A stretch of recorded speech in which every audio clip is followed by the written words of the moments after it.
Hello दोस्तों, UPSC practice में आपका स्वागत है।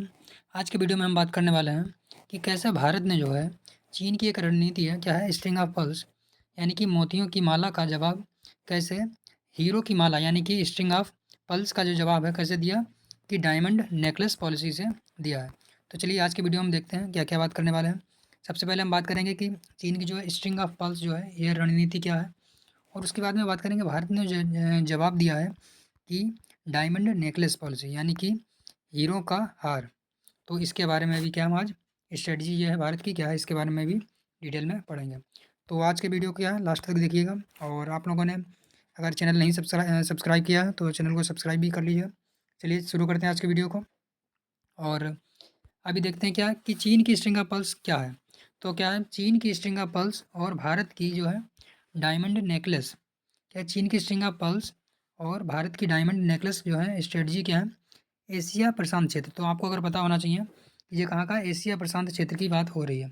तो एशिया प्रशांत क्षेत्र में क्या है भौगोलिक रणनीतियों से जुड़ी दो महत्वपूर्ण अवधारणाएं क्या है, दोनों जो है अवधारणाएं कहाँ से हैं भौगोलिक रणनीति से जुड़ी हुई हैं जो कहाँ की हैं क्या है एशिया प्रशांत क्षेत्र में। आगे मैप के जरिए भी दिखाएंगे आपको। तो दोनों अवधारणाएं कहाँ से हैं एशिया प्रशांत क्षेत्र से संबंधित में भौगोलिक अवधारणा है। और इसमें क्या है भारत और चीन के बीच सामरिक प्रतिद्वंदिता से जुड़ी हैं, और जो कि क्या है आइए इन दोनों के बारे में क्या है विस्तार से समझते हैं। तो चलिए क्या बताते हैं पहले चीन की स्ट्रिंग ऑफ पल्स क्या है। तो चीन की स्ट्रिंग ऑफ पल्स यानी कि मोतियों की माला रणनीति क्या है। तो चीन की स्ट्रिंग ऑफ पल्स यानी कि मोतियों की माला रणनीति एक क्या है भू राजनीतिक रणनीति है जिसके जरिए क्या है चीन जो हिंद महासागर में क्या चीन क्या कर रहा है इंडियन ओशन रीजन में अपने प्रभाव को बढ़ाने की क्या कर रहा है कोशिश कर रहा है। और इसे बढ़ाने के लिए क्या कर रहा है विभिन्न प्रकार के क्या है बंदरगाहों को अपने मतलब कि और क्या विभिन्न प्रकार के बंदरगाहों को और नौसैन्य अड्डों को क्या है विकास कर रहा है। क्या क्या कर रहा है मतलब हिंद महासागर में क्या कर रहा है अपने नौसैन्य अड्डे को बढ़ा रहा है और बंदरगाहों को भी बढ़ाता जा रहा है। और इसका उद्देश्य क्या है मुख्य रूप से चीन का उद्देश्य है कि चीन के ऊर्जा आपूर्ति मार्गों की सुरक्षा सुनिश्चित करना, यानी कि चीन के जितने भी ऊर्जा आपूर्ति के मार्ग होते हैं उसकी क्या है सुरक्षा सुनिश्चित करना, और भारत को क्या है रणनीतिक रूप से घेरना। तो चीन की मुख्य रूप से क्या है स्ट्रिंग ऑफ पल्स की पॉलिसी क्या है तो आपको समझ में आ गई होगी। और उसके बाद में देखते हैं कि इसका मुख्य उद्देश्य मतलब कि इसका मुख्य बिंदु क्या है। तो चीन की स्ट्रिंग ऑफ पल्स का मुख्य बिंदु क्या है। सबसे पहले तो इसका मतलब उद्देश्य जो है कि सैन्य और आर्थिक क्या है इसका मुख्य उद्देश्य सैन्य एवं आर्थिक क्या है क्षमता को बढ़ाना, जिसमें क्या चीन हिंद महासागर में विभिन्न देशों में बंदरगाहों और आधारभूत संरचनाओं का निर्माण कर रहा है, और जिससे क्या है वह इस क्षेत्र में अपनी उपस्थिति क्या है मजबूत कर रहा है। तो पहले यानी कि मुख्य रूप से पहला उद्देश्य तो इसका क्या है सैन्य एवं आर्थिक प्रभाव को बढ़ाना। और उसके बाद में इसका दूसरा उद्देश्य क्या है दूसरा उद्देश्य है भारत को रणनीतिक रूप से घेरना। तो रणनीतिक रूप से कैसे घेर रहा है कि भारत की क्या कर रहा है देखते हैं कि इन ठिकानों को भारत की समुद्री सीमा के चारों ओर माला के रूप में उपयोग कर रहा है, यानी कि माला के रूप में विकसित किया जा रहा है। तो यानी कि जो कि एक भारत के लिए क्या है चिंता का विषय है। तो इसी के संदर्भ में हमारे भारत के जो रक्षा विशेषज्ञ होते हैं उन और जो भी हमारे मतलब रणनीतिक सलाहकार होते हैं उनके ज़रिए इसका जो है मतलब कि जवाब देने के लिए क्या मोतियों की माला का जवाब देने के लिए हीरो की माला एक रणनीति जो है भारत ने पेश की है।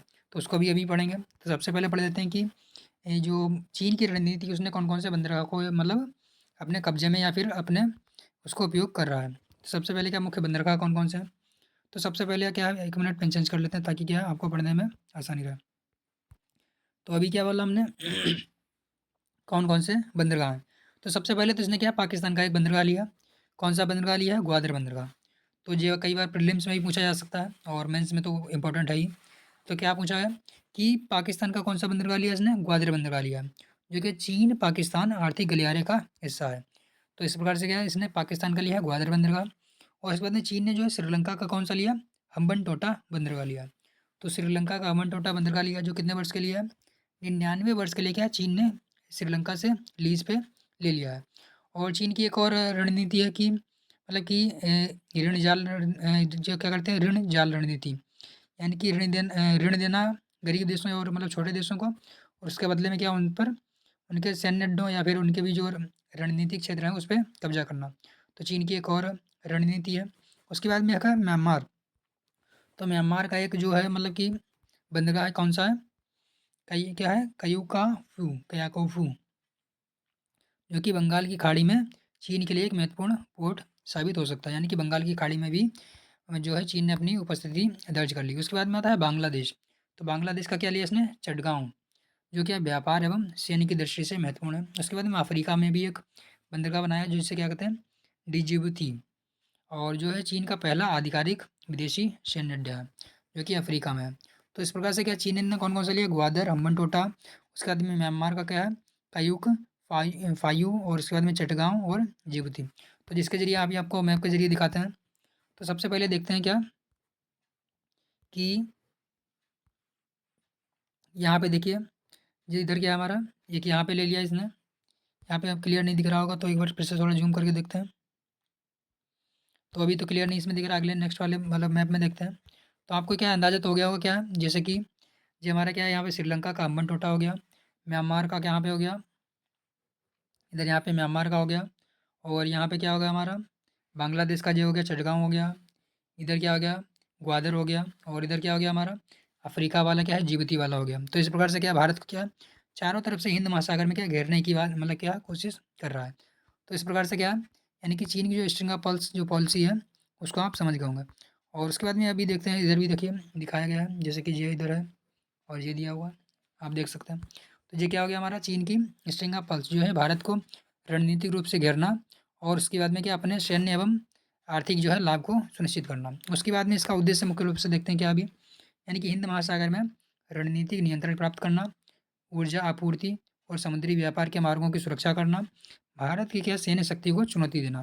तो चीन के मुख्य रूप से इतने उद्देश्य हैं। अभी आते हैं कि भारत ने इसका जवाब कैसे दिया। अभी क्या है, मेन टॉपिक अब शुरू होता है, जो कि भारत ने इसका जवाब दिया है। ये क्या मेंस में भी पूछा जा सकता है और प्रीलिम्स में तो बन जाता है कभी कभी क्वेश्चन। तो चलिए देखते हैं। तो भारत की क्या डायमंड नेकलेस स्ट्रेटजी। तो भारत की डायमंड नेकलेस स्ट्रेटजी के जरिए क्या है, इसे क्या कहा गया है, हीरो की माला।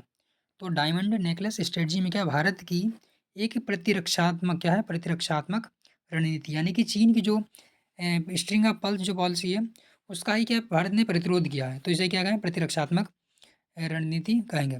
इसके तहत क्या है, चीन की स्ट्रिंग ऑफ पल्स का जवाब देने के लिए अपने समुद्री सहयोगियों के साथ क्या है, महत्वपूर्ण स्थानों पर नौसैनिक ठिकानों और सामरिक साझेदारी स्थापित कर रहा है। यानी कि भारत ने क्या है, जिस तरीके से चीन क्या भारत को घेरने की कोशिश कर रहा था, उसी तरीके से उसका जवाब देते हुए भारत ने भी क्या चीन को जो है सामरिक रूप से घेरने की कोशिश की है। तो इसके क्या मुख्य रूप से उद्देश्य देख लेते हैं, यानी कि मुख्य बिंदु क्या है भारत की जो है डायमंड नेकलेस जो स्ट्रेटजी है, इसका मुख्य बिंदु क्या है देखते हैं। तो इसका मुख्य बिंदु है कि चीन की घेरेबंदी करना। सबसे पहले क्या है, चीन की घेरेबंदी करना। जैसे कि भारत हिंद महासागर में अपनी नौसैन्य शक्ति को मजबूत कर रहा है और चीन की स्ट्रिंग ऑफ पल्स का मुकाबला कर रहा है। तो आप समझ गए होंगे। उसके बाद में आता है भारत में क्या साझेदारी कौन कौन से हैं। तो भारत की जो है डायमंड नेकलेस पॉलिसी के साझेदार कौन कौन है। तो सबसे पहले कौन कौन, अमेरिका है, यानी कि आप जानते होंगे जो भी चीन के मतलब प्रतिद्वंदी देश हैं वो सारे के सारे क्या होंगे, मतलब कि ये जो मतलब भारत के साथ साझेदारी करेंगे। तो कौन हो गया, अमेरिका हो गया, जापान हो गया, ऑस्ट्रेलिया हो गया, दक्षिण पूर्व एशियाई देशों के साथ मिलकर क्या है, एक रक्षा नेटवर्क विकसित कर रहा है। तो इस प्रकार से क्या है, भारत का कौन कौन हो गया, चीन की पहले तो घेराबंदी करना, दूसरा अपनी साझेदारी को बढ़ाना। और अभी आते हैं भारत ने कौन कौन से बंदरगाह को या मतलब चीन को घेरने के लिए यूज़ किया है। तो पहले कौन कौन सा हो जाएगा, मुख्य नौसैन्य ठिकाने कौन कौन सा है। जैसे भारत ने सबसे पहले है ईरान के, यानी कि ईरान का एक है चाबहार पोर्ट। तो ईरान का चाबहार पोर्ट के जरिए पाकिस्तान को घेरने की कोशिश की है। तो चीन के ग्वादर पोर्ट का जवाब दिया, यानी कि चाबहार जो बंदरगाह है वो चीन का क्या, ग्वादर बंदरगाह का जवाब है। उसके बाद में है डियागो गार्सिया, जो कि ब्रिटेन और अमेरिका की नौसैन्य अड्डा है, जो है चीन के विस्तार पर नज़र रखने के लिए इसका विकास किया गया। यानी कि चीन जो भी अपने विकास कार्य या फिर जो भी आक्रामक रणनीति को अपना रहा है तो उसका जो उस पर नज़र रखने के लिए कौन सा, ब्रिटेन अमेरिका का नौसैन्य अड्डा है। उसके बाद में आता है एक संबाग, संबाग अड्डा जो है मतलब नौसैन्य अड्डा कहाँ पे है, कहाँ पे है हमारा, इंडोनेशिया में है। तो संबाग नौसैन्य अड्डा कहाँ पे हमारा, इंडोनेशिया में है, जो कि रणनीतिक रूप से महत्वपूर्ण स्थान रखता है। तो इस प्रकार से क्या हो गया हमारा, एक जे बंदरगाह हो गया, यानी कि 3 बंदरगाह भारत ने भी जो है हिंद महासागर और क्या है जो कि मतलब अफ्रीका और ईरान के क्षेत्र में क्या है मतलब विकसित किया है। उसके बाद में आता है ओमान का क्षेत्र, यानी ओमान में कौन सा है, दुकमा बंदरगाह। इसके ज़रिए भी क्या भारत का नौसैन्य सहयोग का मतलब हिस्सा है, यानी कि भारत की नौसैन्य शक्ति को बढ़ावा देना। उसके बाद में फ्रांस का एक क्षेत्र है, उसका कहाँ पे है, रीयूनियन द्वीप। तो रीयूनियन द्वीप में क्या है, भारत और फ्रांस नौसैन्य सहयोग कर रहा है। तो इस प्रकार से क्या भारत ने जो है चीन के जो स्ट्रिंग ऑफ पर्ल्स है उसके जो भी बंदरगाह हैं उसका जो है जवाब कैसे दिया है, अपने मुख्य रूप से नौसैन्य ठिकाने विकसित करके। और अभी देखते हैं मैप के ज़रिए भी, जैसे कि चीन ने क्या किया था, भारत को इस तरीके से घेरा था, और भारत ने क्या किया, चीन को भी इस तरीके से घेर लिया। तो अभी हमने क्या बताया, मंगोलिया वाला क्षेत्र में भी है, जापान वाले क्षेत्र में भी है, उधर वियतनाम, और उधर क्या हमारा हो गया, ये क्या हमारा हो गया, इंडोनेशिया वाला क्षेत्र हो गया। अभी इधर क्या हो गया हमारा, यहाँ पे बताया था हमने कौन सा बंदरगाह था हमारा, रीयूनियन वाला, फ्रांस का जो है। अभी ओमान में कौन सा बताया हमने, दुकमा बताया था, इधर हो गया। और ईरान का हमने क्या बताया, चाबार बंदरगाह। तो इस प्रकार से क्या भारत ने भी चीन को उसके मतलब स्ट्रिंग ऑफ पर्ल्स की जो नीति है उसके उसको क्या है जवाब देते हुए डायमंड नेकलेस स्ट्रेटजी अपनाई है। तो इस प्रकार से भारत ने भी क्या है चीन को घेर लिया है। तो यानी कि इनका जवाब पत्थर से जिसे कहते हैं। अभी देख सकते हैं एक और मैप दिया हुआ है, इसके जरिए भी आप समझ सकते हैं। आगे चलते हैं। तो भारत का मुख्य रूप से उद्देश्य क्या था, तो भारत का आप जानते हैं कि पहले ही बता दिया कि भारत का मुख्य रूप से उद्देश्य है चीन के प्रभाव को संतुलित करना और हिंद महासागर में भारत के दबदबे को बनाए रखना। उसके बाद में क्या, समुद्री व्यापार मार्गों की सुरक्षा सुनिश्चित करना, और उसके बाद में मित्र देशों के साथ मिलकर के रक्षा सहयोग को बढ़ावा देना। तो इस प्रकार से भारत के मुख्य रूप से उद्देश्य हो गए। और अगर ओवरऑल में अगर देखा जाए तो निष्कर्ष के रूप में क्या होगा, तो निष्कर्ष अगर लास्ट में देखना चाहें तो हो जाएगा, स्ट्रिंग ऑफ पर्ल्स है चीन की एक आक्रामक रणनीति है, और जो क्या भारत के चारों ओर घेरने की प्रयास कर रहा है। यानी कि जो चीन की स्ट्रिंग ऑफ पर्ल्स है वो एक आक्रामक रणनीति है जो भारत को क्या है चारों ओर से घेरने की कोशिश कर रहा है।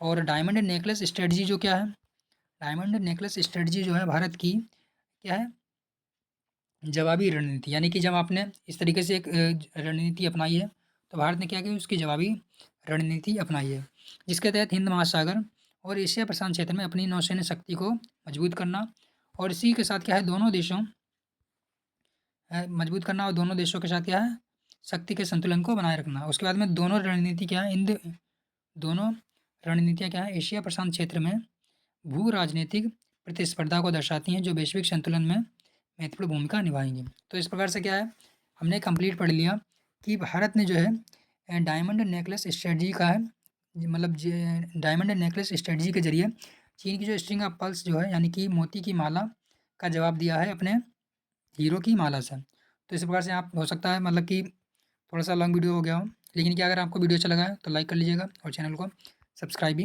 कर लीजिएगा। तो चलिए रखते हैं वीडियो को इसको यहीं तक, मिलते हैं नेक्स्ट वीडियो में।